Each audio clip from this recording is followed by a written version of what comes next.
Class 10th गणित अध्याय 1 वास्तविक संख्या का हम उदाहरण 5 देखने वाले हैं। तो उदाहरण 5 क्या बोल रहा है कि कर्णीय 3 एक अपरिमेय संख्या है। हमें ये सिद्ध करना है, ये जो भी हम हल करेंगे तो फिर उसमें ये बताना है कि कर्णीय 3 एक अपरिमेय संख्या है। तो हम ज़रा ये देख लेते हैं कि परिमेय संख्या क्या होती है, तब हम उसका उल्टा जानेंगे कि अपरिमेय संख्या क्या होती है। ओके, तो मैं ज़रा आपसे जानना चाहूँगा कि परिमेय संख्या क्या होती है। परिमेय संख्या जिसे हम अंश बटे हर के रूप में लिख सकते हैं। अंश बटे हर के रूप में कैसे? कोई भी वास्तविक संख्या ले लीजिए। वास्तविक संख्या क्या होंगी, मतलब 0 1 2 3 4 5 6 और माइनस वाली भी, तो मैं यहाँ पर ले लेता हूँ 3 और 4। ओके, मतलब हम अंश बटे हर ही मतलब 3 के बटे में, मतलब 3 के नीचे 4 लिख सके, वो अपनी क्या होंगी, ये अपनी क्या है, परिमेय संख्या। ओके, परिमेय संख्या हो गई ये। तो फिर अब इसका उल्टा क्या होगा, इसका उल्टा हो जाएगा कि जिसे हम अंश बटे हर के रूप में नहीं लिख सकते, वो अपनी क्या होंगी, अपनी अपरिमेय संख्या होंगी। तो कर्णीय 3 क्या मतलब अंश बटे हर के रूप में है क्या? नहीं है। अगर हम इसे ज़रा सा देखें, इसका सॉल्व, तो फिर मेरे ख्याल से ये 1.73 के करीब आएगा। तो ये तो अपनी दशमलव वाली संख्या होगी, ये अपनी परिमेय संख्या है नहीं। तो फिर ये अपरिमेय संख्या है। हम इतना छोटा सा तथ्य नहीं दे सकते उन्हें। बुक में एक अलग सी ही सॉल्व करने की मेथड है, हमें उस हिसाब से करना होगा। तो आइए हम उसे करते हैं। देखिए हल, मैं आपको एकदम छोटा सा एक्सप्लेनेशन देता हूँ कि हम यहाँ पे करने क्या वाले। देखिए इतना छोटा सा एक्सप्लेनेशन तो हम दे नहीं सकते, तो फिर हमें ना क्या करेंगे कि हम ना ये अपरिमेय संख्या जो है उसे हम परिमेय संख्या मानेंगे। अब आप सोच रहे होंगे कि ये तो हम गलत मान रहे हैं, तो फिर मैं ये कहना चाहूँगा, अगर हम गलत मान रहे हैं तो हमारा जो आंसर आएगा वो भी तो गलत रहेगा।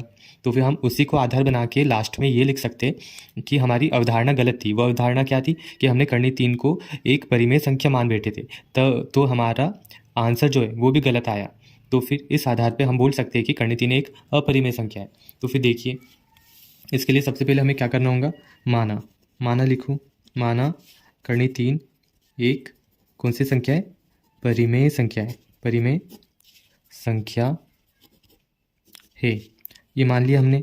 अब अगर हमने इसे परिमेय संख्या मान लिया है तो कर्णीय 3 को हम इसके बराबर लिख सकते हैं। किसके बराबर? पी बटे क्यू, मतलब अंश बटे हर के बराबर लिख सकते हैं।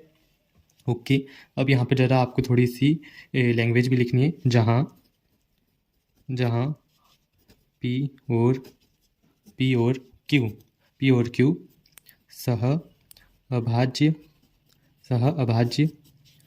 संख्या है तथा सहअभाज्य संख्या है तथा क्यू बराबर नहीं है 0 के। अब मैं ये सहअभाज्य संख्या को भी एक्सप्लेन करूँगा और इसे भी करूँगा। देखिए सहअभाज्य संख्या क्या होती, पी बटे क्यू ले लेते हैं 3/4। तो मैंने क्या बोला कि जो अपनी सहभाज्य संख्या होती है वो सिर्फ एक से ही विभाजित होती है। अगर हम यहाँ पे देखें, ये 3 जो है वो 3 स्वयं से तो विभाजित होगा, ये तो पक्का है। और ये जो 4 है वो 4 से भी विभाजित होगा और 2 से भी विभाजित होगा। लेकिन एक बात बताइए, क्या ये 3 जो विभाजित हो रहा है, ये 3 से 3 विभाजित हो रहा है, तो ये 3 क्या 4 को विभाजित कर पाएंगा, या फिर इसका 4 और इसका 2 3 को विभाजित कर पाएंगा? नहीं। तो ऐसी कौन सी संख्या है, वो संख्या सिर्फ एक है जो इन दोनों को विभाजित कर पाएंगी। ठीक है, तो यहाँ तक कि आपको समझ में आ गया होगा। मैं आपको एक और एक्सप्लेनेशन देना चाहूँगा कि मतलब जिन संख्याओं का HCF 1 होता है वो अपनी सह अभाज्य संख्या होती है। अब HCF 3 और 4 का 1 कैसे होगा, आपको मैंने अपने पिछले वीडियो में HCF निकालना सिखाया है, तो आप उसे देख सकते हैं, या फिर मैं यहाँ पर करा के भी दिखा देता हूँ कि HCF कैसे इनका 1 होगा। 3 का गुणनखंड क्या निकलेगा, 3 ही निकलेगा। 4 का क्या निकलेगा, 4 का गुणनखंड 2 की घात 2 निकलेगा, है ना। मैं यहाँ पर गुणित करके 1 लिख सकता हूँ, बिल्कुल लिख सकता हूँ। यहाँ पर भी 1 लिख सकता हूँ, इसकी घात 1, इसकी 1, इसकी भी 1। अब HCF का क्या नियम होता है कि वह संख्या जिसकी नहीं, मतलब गुणनखंडों में सबसे छोटी घात वाली संख्या और वह संख्या दोनों गुणनखंडों में उभयनिष्ठ होनी चाहिए। सबसे छोटी घात वाली संख्या कौन है, ये 1 है, और ये दोनों गुणनखंडों में उभयनिष्ठ भी है, मतलब HCF इन दोनों का क्या हो गया, 1 हो गया। बस सहभाज्य संख्या आपको समझ में आ गई होंगी। अब जरा q बराबर नहीं है 0, ऐसा क्यों लिखा है? ऐसा इसलिए लिखा है क्योंकि अगर हम देखें 3 के बट्टे में अगर हम q की वैल्यू अगर हम ये q की वैल्यू 4 की जगह अगर मैं 0 रखूँ तो क्या हो जाएगा? हमारे पास इनफाइनाइट आ जाएगा, जिसे बोलते हैं अपन अपरिभाषित। इसलिए अपन क्यू की वैल्यू 0 नहीं रख सकते। बाकी कुछ भी रखो, कोई दिक्कत की बात नहीं है, लेकिन 0 नहीं रखना है। यह ना हमें प्रश्न में ही, मतलब जो आप अगर आप अपनी बुक देखोगे उसमें प्रमेय 1 प्रमेय 2 में ही दिया हुआ है। ठीक है, तो हम आगे करते हैं। अब क्या करना चाहिए? हाँ, अब क्या करना है कि दोनों पक्षों में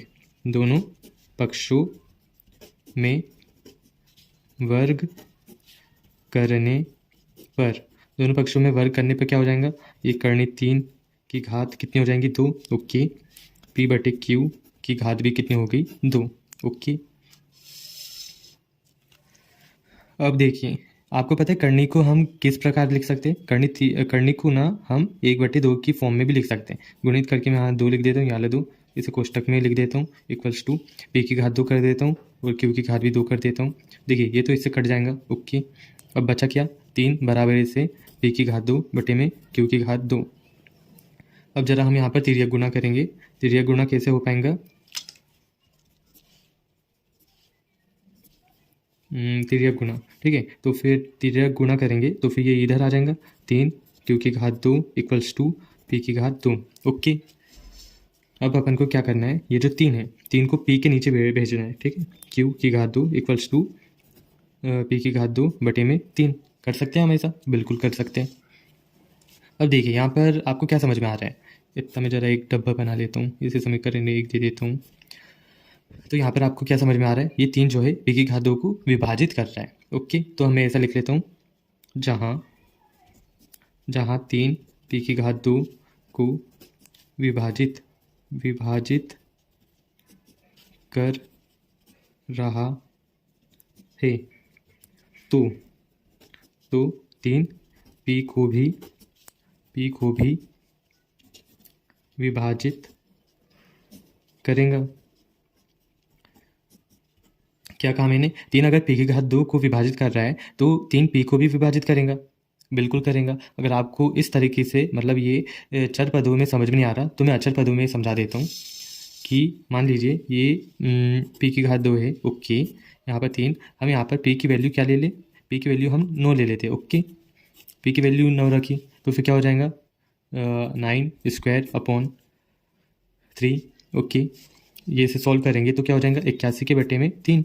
ये कितने बार में कट जाएगा? 27 बार में। ओके, और अगर मतलब ये तो हमने घात के लिए किया, ये घात के लिए किया, अगर मैं घात को हटा दूं तो क्या बचेगा? 9 के बटे में 3, ये 3 से कट जाएगा, 3 आ गया।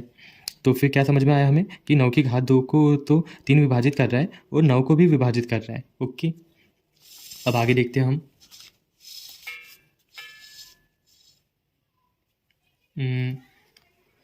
अब यहाँ पर हमें एक और चीज़ लिखनी है, मतलब हमें पहले एक चीज़ माननी है। क्या माने अपन? माना ये जो p है, ओके, डाला p इक्वल्स टू 3m,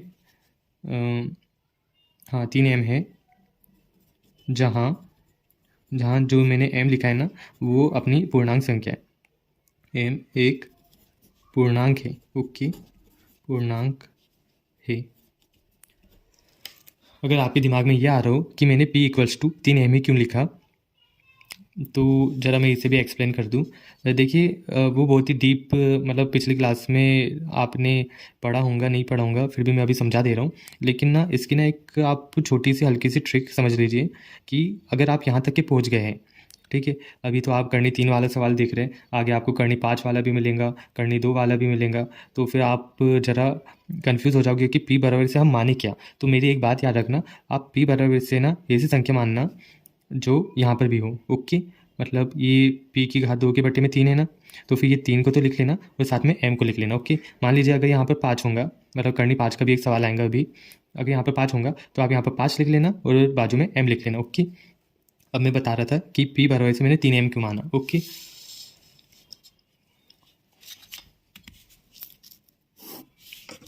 देखिए p बराबर से 3m मानने के पीछे मेरा क्या कारण था।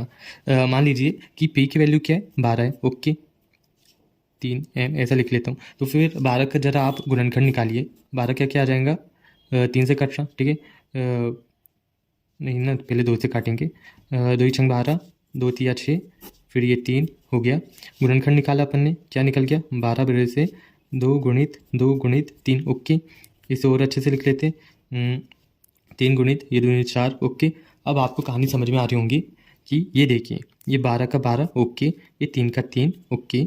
और हमें m की वैल्यू नहीं पता, मतलब ऐसा रहता है कि जब हम ये जो क्वेश्चन सॉल्व कर रहे हैं ना, उसमें हमें ना कोई वैल्यू तो नहीं पता रहेंगी, तो वो वैल्यू क्या रहेंगी, वो 4। जब हमें वो p की वैल्यू पता चल जाएंगी, तब हम उसके गुणनखंड भी निकाल लेंगे।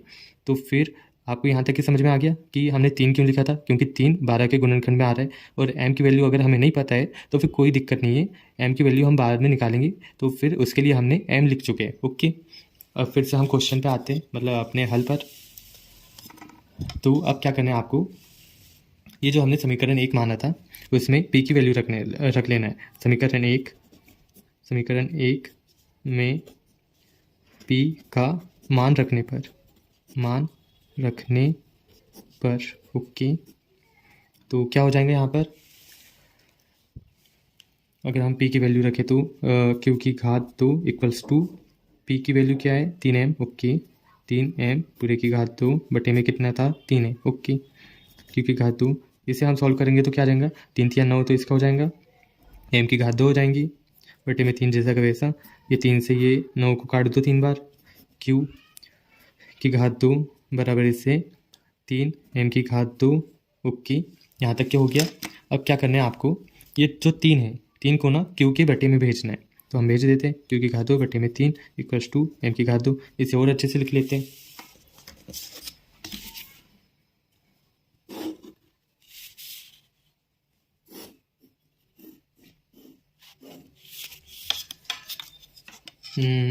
इसे और अच्छे से लिखेंगे तो m की घात 2 बराबर से q की घात 2 बटे में 3। अब ज़रा वही कहानी फिर से रिपीट हो चुकी है। कौन सी कहानी, ये बाजू वाली। ये यहाँ पर हमने क्या देखा था, q की घात 2 बराबर से p की घात 2 के बटे में 3, तो वो यहीं पर आ गया। पहले p के साथ हुआ, अब q के साथ हुआ। q के साथ क्या हुआ कि जो 3 है, 3 q की घात 2 को विभाजित कर रही है, तो हम इसे लिख लेते हैं, जहाँ 3 q की घात 2 को विभाजित कर रहा है, तो 3 q को भी विभाजित करेंगे। यहाँ तक क्या आपको समझ में आ गया। अब आपको कुछ करने की ज़रूरत नहीं, अब आपको बस यहाँ पर समझने की ज़रूरत है। हमारा पूरा क्वेश्चन सब कुछ हल वल सब कुछ हो चुका है। अब देखिए यहाँ पर क्या हो रहा है। सबसे पहले हम ऊपर देखते हैं,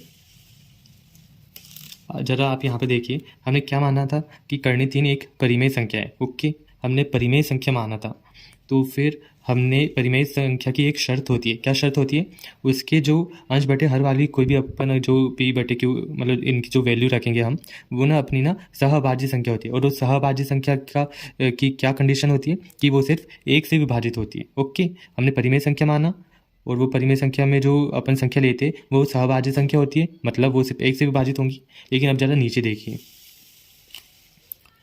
यहाँ पे देखिए, ये जो 3 है, ये 3 भी p को विभाजित कर रहा है, और ये यहाँ पर 3 q को भी विभाजित कर रहा है। लेकिन हमने भैया परिमेय संख्या अगर माना तो फिर वो तो भैया सिर्फ 1 से विभाजित होंगी। लेकिन यहाँ पर अपन देख सकते हैं कि यहाँ पर p जो है और जो q है वो 3 से भी विभाजित हो रहा है। और ये सब किसके कारण हुआ, क्योंकि हमने कर्णी 3 को एक परिमेय संख्या मानने की भूल कर बैठे थे। तो फिर अब हम यहाँ पर लिख सकते लास्ट में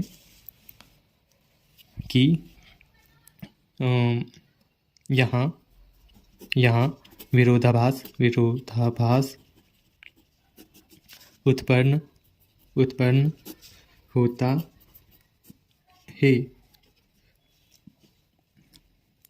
है क्योंकि p और q केवल 1 से विभाजित होना चाहिए थे, लेकिन यह 3 से भी विभाजित हो रहे हैं। अतः कर्ण 3 एक अपरिमेय संख्या है। ओके, अगर आपको इसमें कुछ डाउट हो तो आप पूछ सकते हैं। देखिए, ये सवाल ना कुछ ज़्यादा ही कॉम्प्लिकेटेड है, क्योंकि हम देख सकते हैं कि भाई हमने हर एक स्टेप में कुछ ना कुछ भैया समझा है, बहुत ही डीप थिंकिंग थी उसमें। तो फिर ना आप इसे 3-4 बार देखिए, बिल्कुल समझ में आएगा, और करके भी देखिएगा। तो ये अपना सवाल था। बहुत बहुत धन्यवाद आपका।